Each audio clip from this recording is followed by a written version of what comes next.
afamolu ngali konton kolen na jali yasilola iye kamben kabo dum munya bolodi. salaamaaleykum mbokki internetu Kéwoulo TV maa ngi leen di nuyu di leen ziar tey nag ñu amoon mbégte ak contentement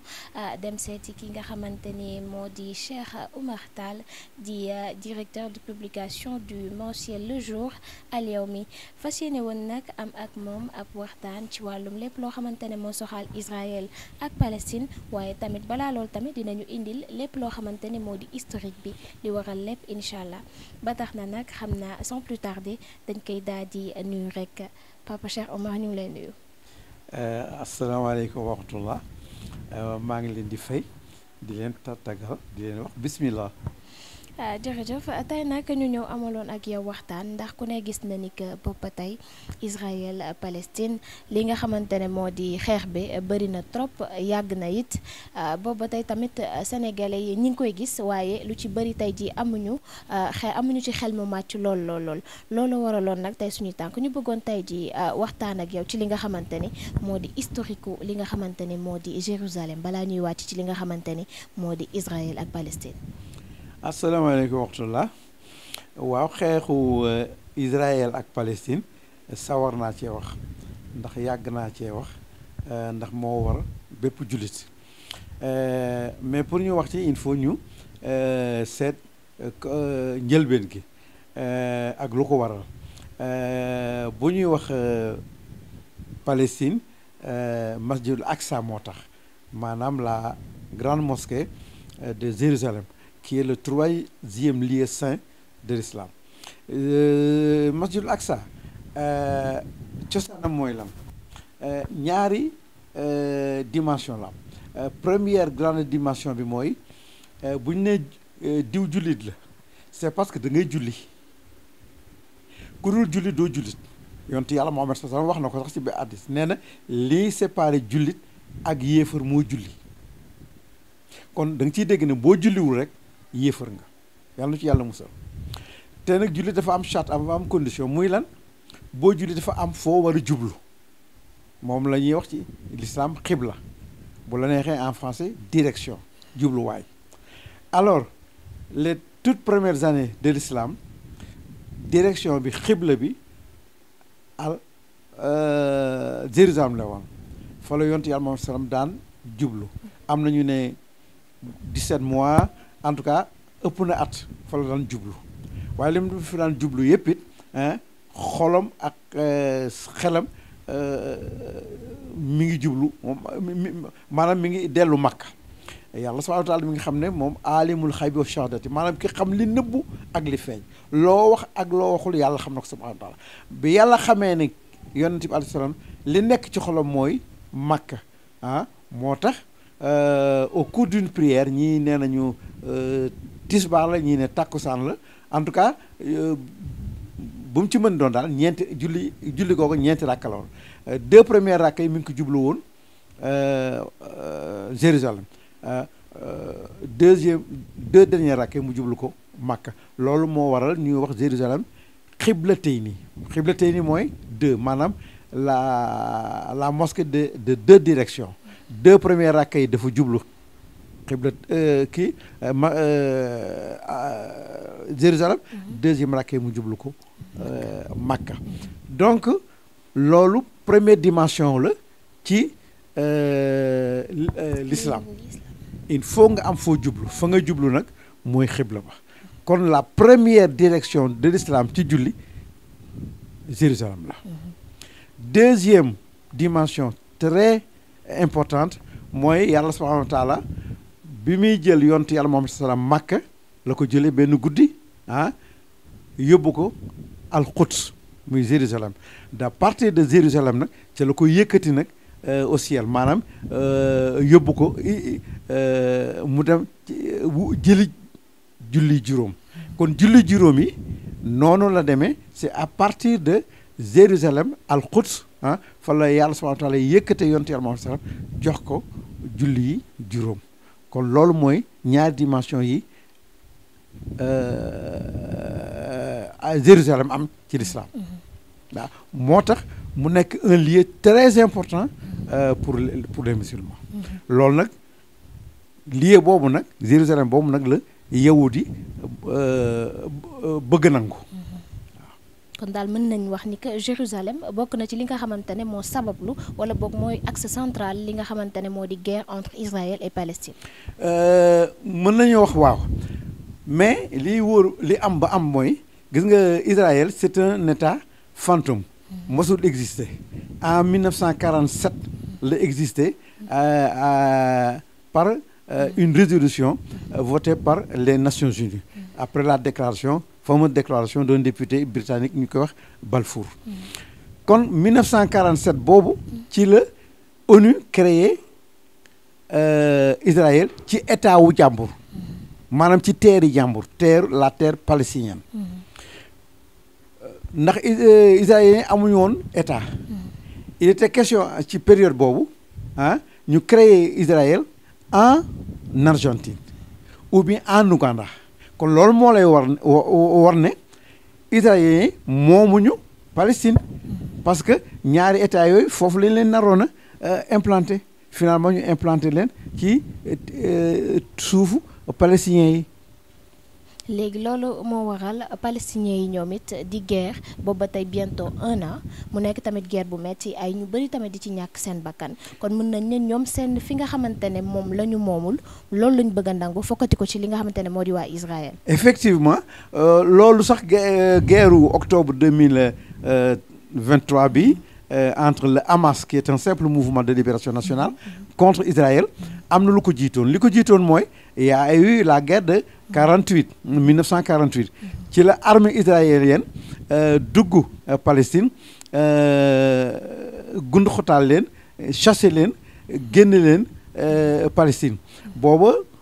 réfugiés yi arabes palestiniens yi ils étaient au nombre de 800 000 mais 50 ans après ou bien même plus de 50 ans maintenant parce que 48 ans maintenant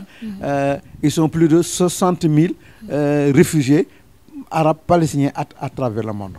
Donc après guerre 48 boobu il y a eu la guerre de 6 jours en 1967 booba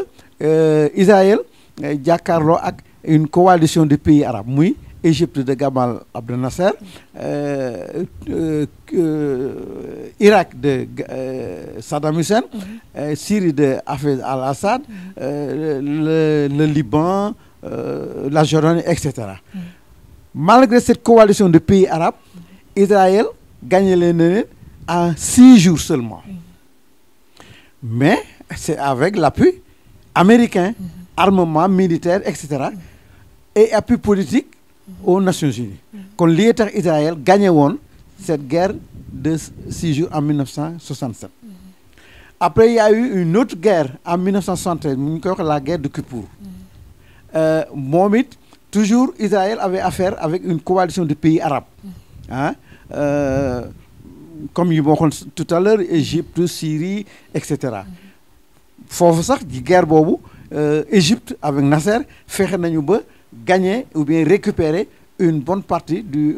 territoire égyptien le Sinaï waaye terewul guerre 73 boobu ba tey Israël gagné na ko mais toujours encore avec l'appui militaire américain armement politique aux Nations Unies etc. sans compter nag l'appui des pays occidentaux dont la France et le Royaume-Uni britannique. Après guerre yooyu il y a eu d'autres petites guerres entre noonu laa ko mën a waxee ay escarmouches entre le Hezbollah libanais ndax Israël dafa occupé woon le sud Liban territoire u jàmbur ni mu nangoo une bonne partie des terres palestiniennes noonu la bëggoon a nangu le sud Liban mais le sud Liban moo am fa nag benn mouvement bu ñuy wax le Hezbollah libanais ñoom c'est des chiites xeex ba finalement dañoo dàq Israël dafa daw génn après loolu nag boobu ba léegi américains yi ak occidentaux yi di taf yëngal di nax arabes yi di nax les palestiniens ci ay accords ndax am na fi ay accords en 1979 à Camp David 1 am na Camp David 2 am na muy Sadat ak Menahem Begin en tout cas Sadat la woon voilà ba reyoon nañ sax Sadat accords yooyu dañ doon wax naan pour ñu jubalee Israël ak Palestine ñu am deux états palestiniens yi nangu daal di signé jamonoy Yasser Arafat mais fajul dara jurul dara bokk il y a eu les accords aussi de Oslo Oslo moom it di préconiser création de deux états palestiniens et israéliens ñu vivre en côte à côte palestiniens yi nangu loolu au temps de Arafat ba ci actuellement l'actuel président de l'OLP muy Mahmoud Abbas kon accord yu ñu mos a def rek pour ñu créer deux états voisins ñu vivre en paix Israël dafa lànk Palestine moom toujours ñoom dañuy d'accord signer loolu kon Israël moom mosula bëgg l'existence d'un état palestinien voilà mais Palestine moom d'accord na sax bien que moom moomoon ay teeram mi ngi mel tey ñu nangu sa kër nga dem ba finalement sax nga ne kon boog comme que mënuma am lépp na jël ruq bi li ci des mu bàyyee ma ko Palestine noonu la palestiniens yi noonu la ñuy def mais Israël moom lànk daal di ne moom lépp lay jël loolu nag guerre boobu moo dem ba en octobre 2023 bi barki demoo Njaay parce que Mahmoud Abbas moom mouvement bi mu yore c'est un mouvement politique en fait c'est un parti politique laïque mais xaw a ragal na occidentaux yi particulièrement les américains te ñoom dañuy yaakaar ne Amérique mën na régler problème bi alors que américains yi c'est des soutiens d'Israël donc ca la le Hamas créé wu un mouvement islamiste ñoom sax c'est des sunnites contrairement au djihad islamique bu Liban ñoom c'est des chiites kon loolu moo lay woon ne affaire sunnisme ak chiisme amul sax ca en Palestine ci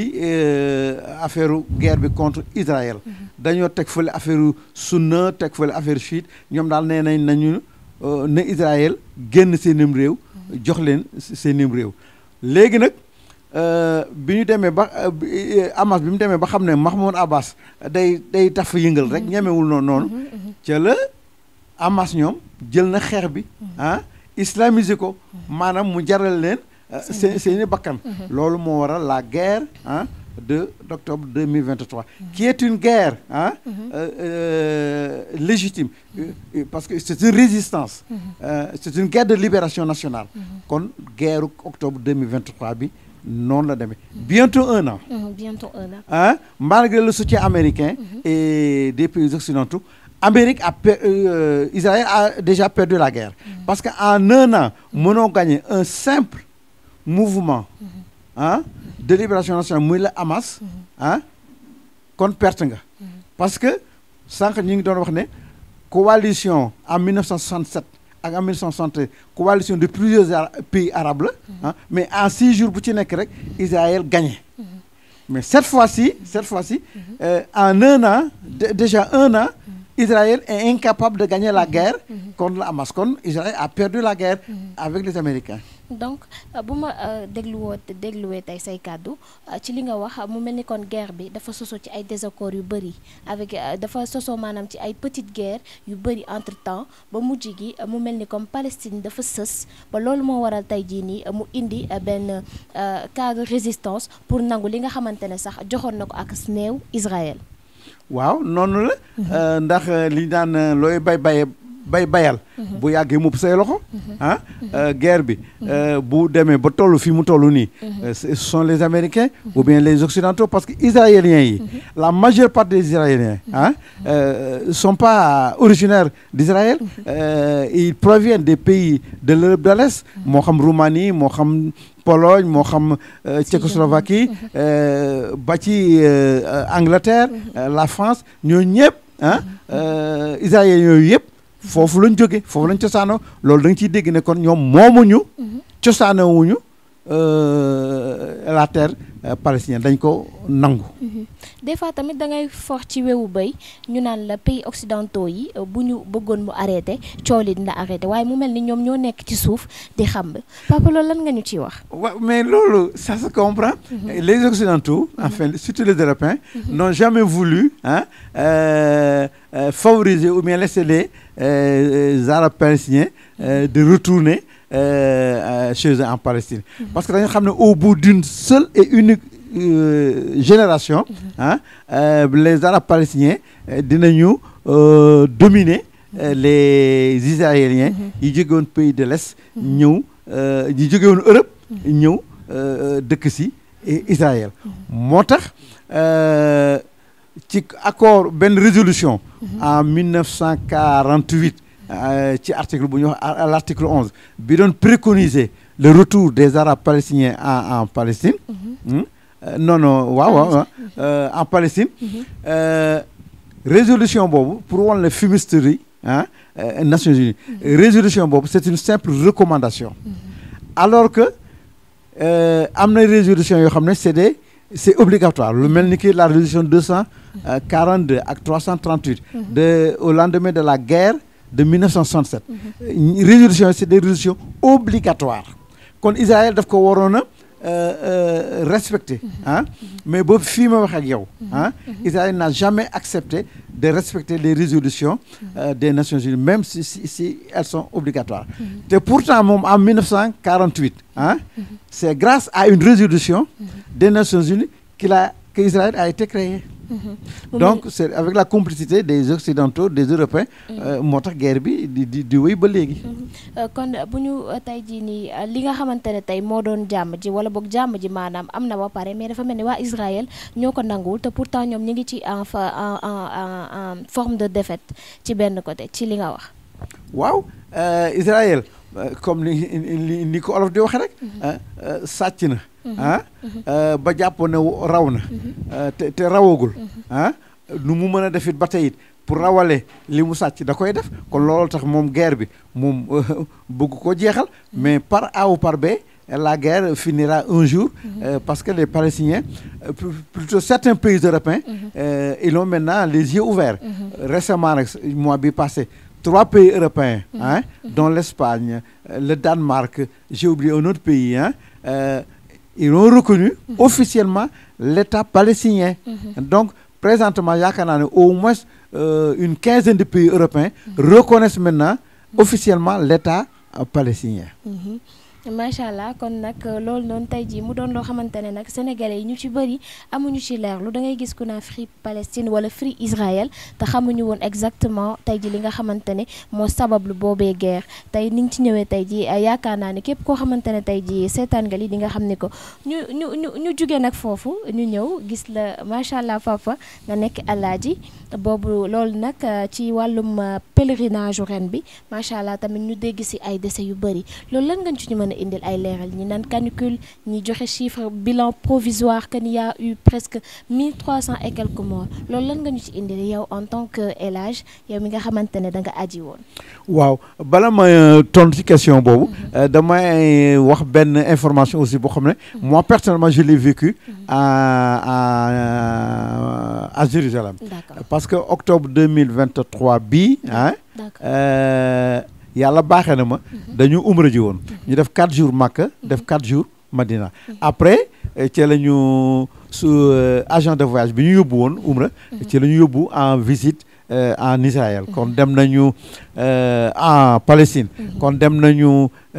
mosquée bu ñuy wax la mosquée Al Khalil maanaam la mosquée de Ibrahima ba ñu wan ñu ziyaare fa xabru yonti yàlla Ibrahima ziyaare fa xabru yonti yàlla Isaaxa ziyaare fa yaayu Isaaxa Sarata dem nañu aussi fu ñuy wax Jéricho fa la xabru yonti yàlla Moussa nekk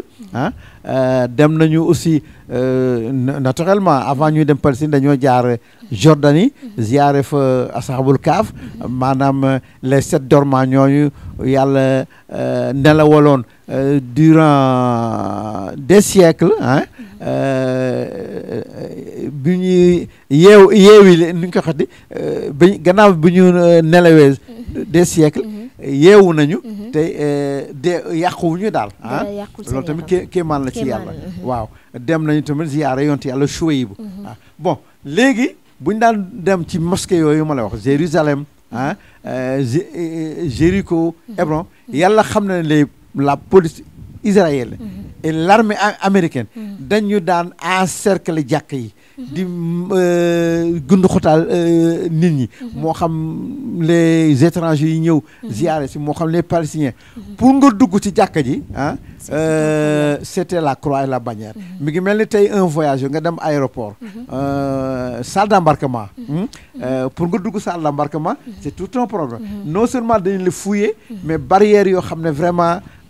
yu kéemaane yoo xam ne jaru ko waaw yu jaru ko kon noonu la ñu daan def pour ñu dugg masjid Aqsa Jérusalem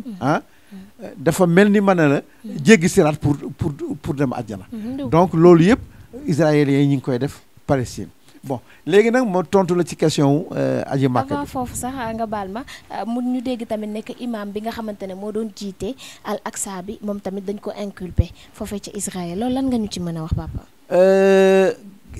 question boobu nag bërki dem sax ñi ma koy laaj am na fu ma ko romb ni liir ko mais wax dëgg yàlla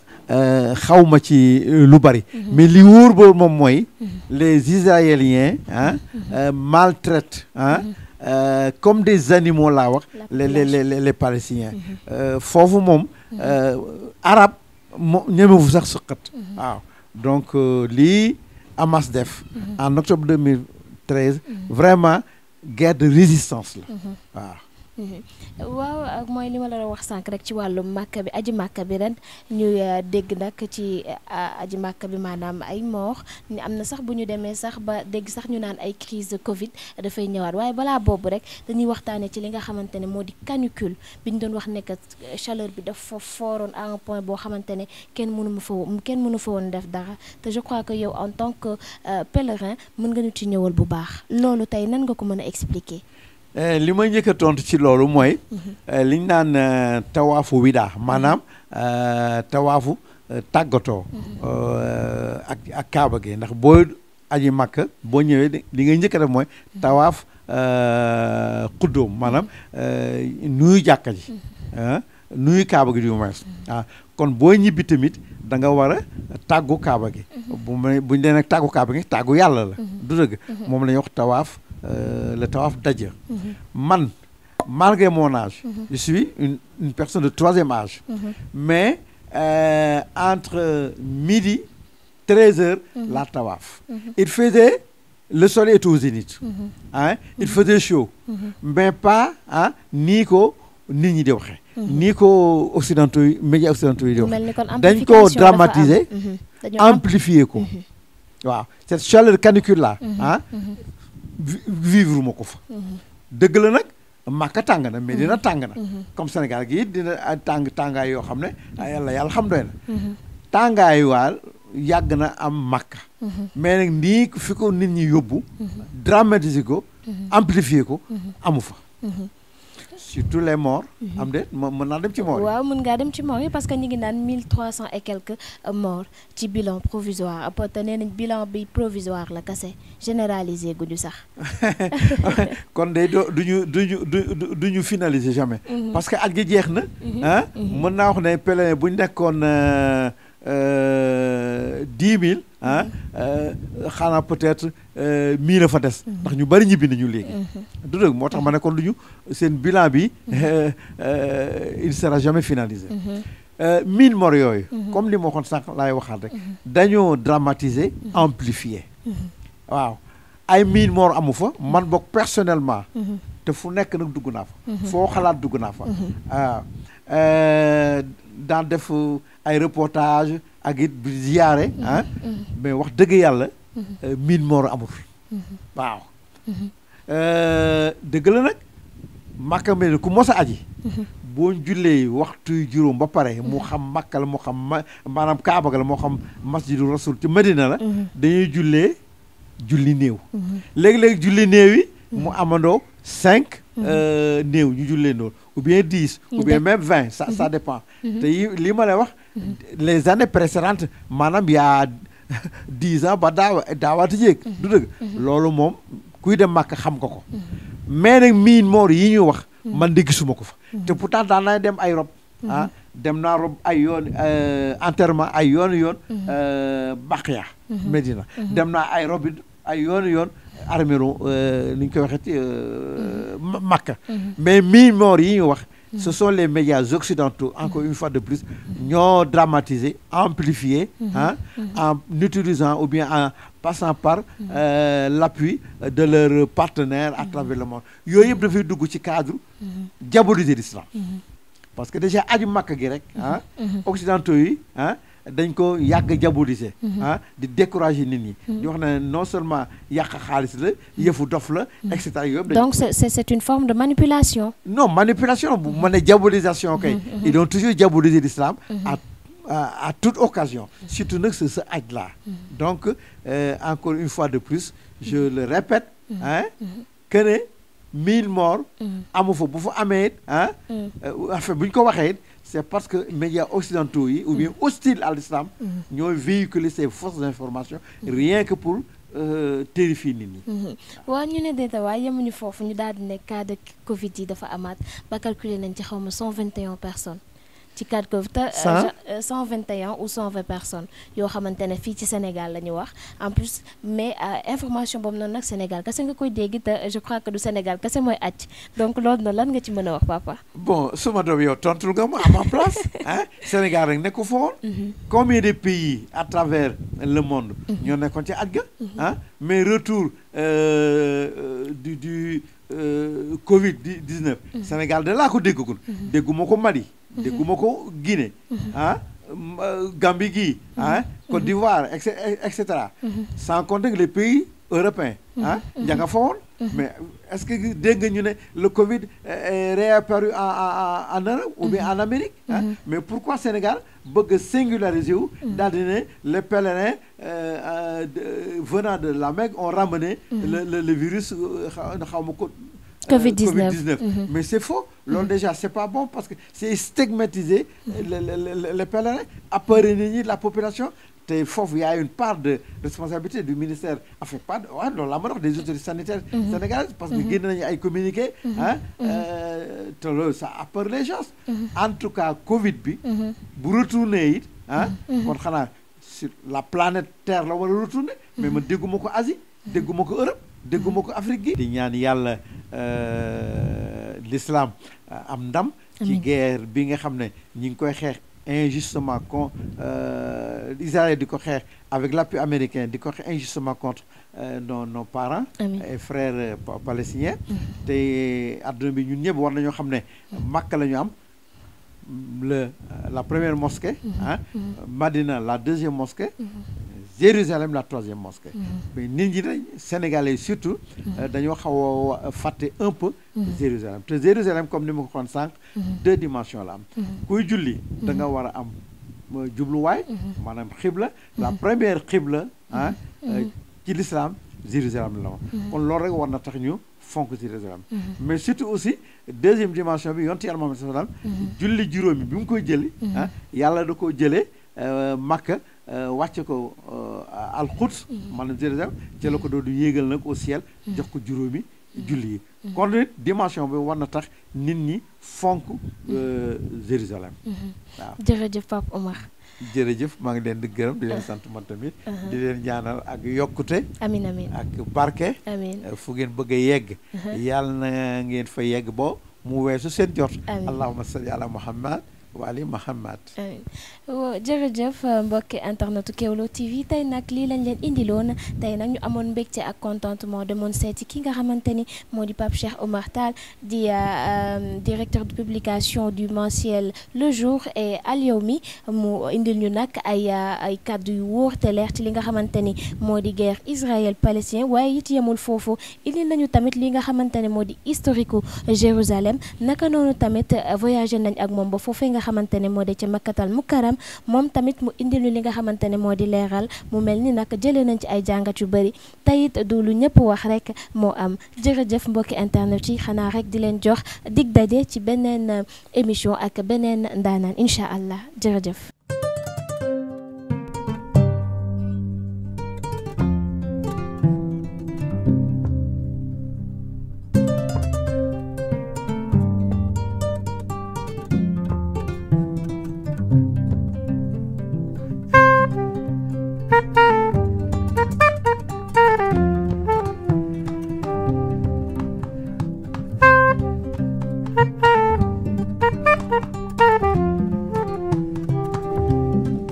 Kafamolu ngali konton kolen na jali asilola.